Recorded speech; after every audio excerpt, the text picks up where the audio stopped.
নূর Islamic scribe চ্যানেলে আপনাদের সবাইকে স্বাগত। চ্যানেলটি সাবস্ক্রাইব করে আপনারা পাশে থাকবেন। আসসালামু আলাইকুম ওয়ারাহমাতুল্লাহি ওয়াবারাকাতুহু। প্রিয় ভাই ও বোনেরা, আজকের এই কথাগুলো আমি কোনো তাড়াহুড়ো করে বলতে আসিনি। আজ আমি চাই আপনি একটু থামুন, নিজের ভেতরের দিকে তাকান।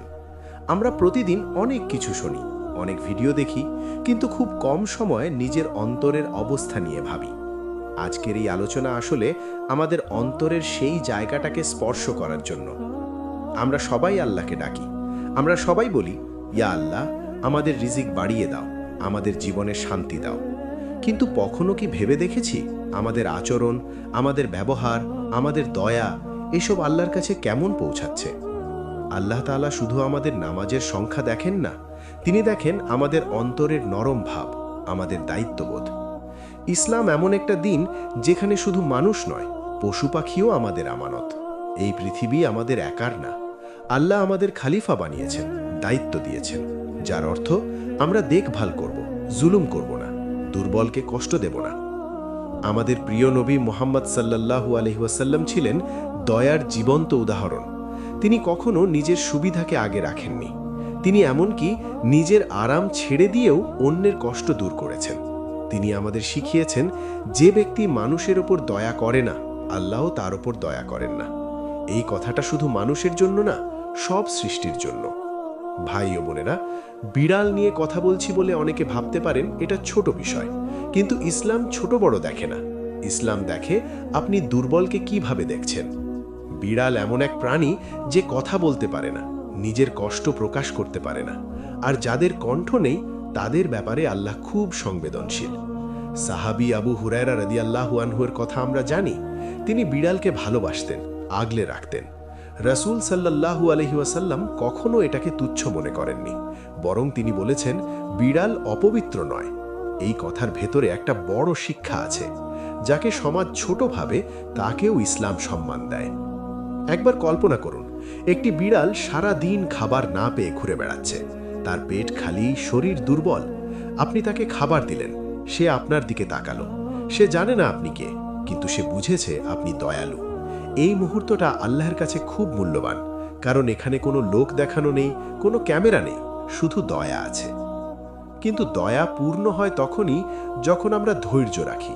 ইসলাম আমাদের তাড়াহুড়ো করতে শেখায় না। আমরা অনেক সময় নিজের সুবিধাকে আগে রাখি। নোংরা হবে, সময় নেই, পরে পরিষ্কার করব, এই কথাগুলো আমাদের মুখে আসে। কিন্তু ভাই ও বোনেরা, দয়ার সময় যদি আমরা ধৈর্য না রাখি, তাহলে সেই দয়ার স্বাদ কমে যায়। এখানে আমি আবার পরিষ্কার করে বলছি, ইসলাম কখনো বলেনি যে এই কাজ করলে আল্লাহ রিজিক বন্ধ করে দেন। না, আল্লাহ অতি দয়ালু।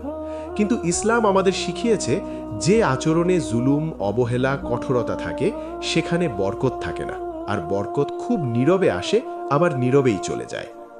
আল্লাহ তাআলা কুরআনে বলেছেন, এই পৃথিবীতে চলমান এমন কোনো প্রাণী নেই যার রিজিকের দায়িত্ব আল্লাহ নেননি। এই আয়াত আমাদের মনে করিয়ে দেয়, আমরা দাতা না, আমরা মাধ্যম। আল্লাহ দেন, আর মাধ্যম যদি বাধা হয়ে যায়, তাহলে সেটা আমাদের জন্য সতর্ক বার্তা। ভাই ও বোনেরা, সঠিক আচরণ খুব সাধারণ। আপনি যখন খাবার দেবেন, আল্লাহর নাম নেবেন, আপনি তাকে সময় দেবেন। সে যখন নিজে চলে যাবে, তখন আপনি পরিষ্কার করবেন। এতে আপনার ঘর নোংরা হবে না, আবার আপনার অন্তরও নোংরা হবে না।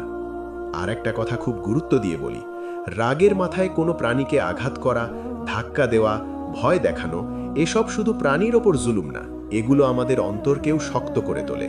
আর শক্ত অন্তরে বরকত থাকে না। আমরা অনেক সময় বলি, আগে নিজেরটা ঠিক হোক, তারপর অন্যেরটা দেখব। কিন্তু ইসলাম বলে, অন্যের হক আদায় করতে করতেই নিজেরটা ঠিক হয়। দয়া করলে মন নরম হয়, মন নরম হলে দোয়া কবুলের রাস্তা সহজ হয়। ভাই ও বোনেরা, আজ যদি এই কথাগুলো শুনে আপনার মনে হয় যে আমি একটু বদলাবো, একটু ধৈর্য ধরব, তাহলেই এই দাওয়া সফল। আল্লাহ আমাদের নিখুঁত বানাতে চান না, আল্লাহ আমাদের চেষ্টা দেখতে চান।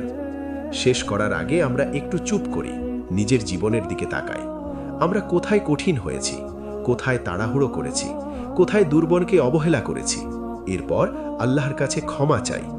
ইয়া আল্লাহ, তুমি আমাদের অন্তর নরম করে দাও, তুমি আমাদের দয়ার মানুষ বানাও, তুমি আমাদের হাত দিয়ে তোমার সৃষ্টির উপকার করাও। আমাদের জীবনে, আমাদের রিজিকে, আমাদের পরিবারে বরকত দাও। আমিন। প্রিয় ভাই ও বোনেরা, যদি এই কথাগুলো আপনার হৃদয় ছুঁয়ে যায় তাহলে অন্যদের সাথে শেয়ার করুন। হয়তো আপনার শেয়ারের মাধ্যমে কারো অন্তর বদলে যাবে, কারো আচরণ সুন্দর হবে।